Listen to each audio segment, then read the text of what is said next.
ते म्हणजे एमपीएससी परीक्षेचं प्रशासनासमोर एक मोठं आव्हान निर्माण झालंय। निकाल आणि परीक्षा एकत्रच असल्यानं हे आव्हान निर्माण झालंय। गट ब ची परीक्षेची लवकरच त्या संदर्भातलं परीक्षेसाठीचं परिपत्रक काढलं जाणार आहे। उद्या किंवा 5 डिसेंबरला हे परिपत्रक काढलं जाणार आहे। गट ब ची परीक्षा लवकरच त्या संदर्भातलं परिपत्रक काढलं जाणार आहे।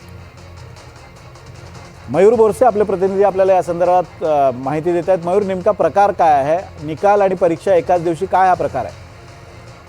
सर, आपल्याला माहितीच आहे की आज नगरपालिकांचा निकाल येणं अपेक्षित होतं, मात्र कोर्टात याचिका दाखल झाल्यानंतर तो 21 डिसेंबरला आता लागणार आहे।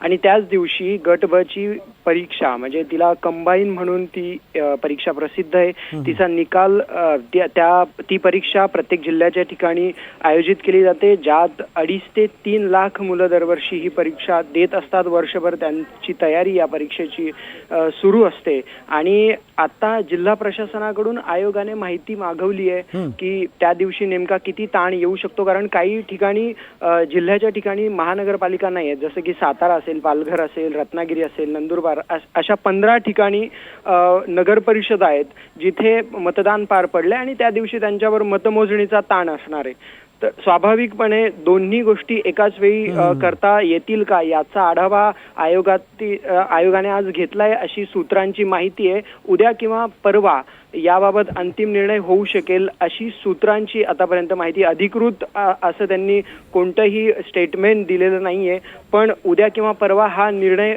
होण्याचा अंदाज आहे।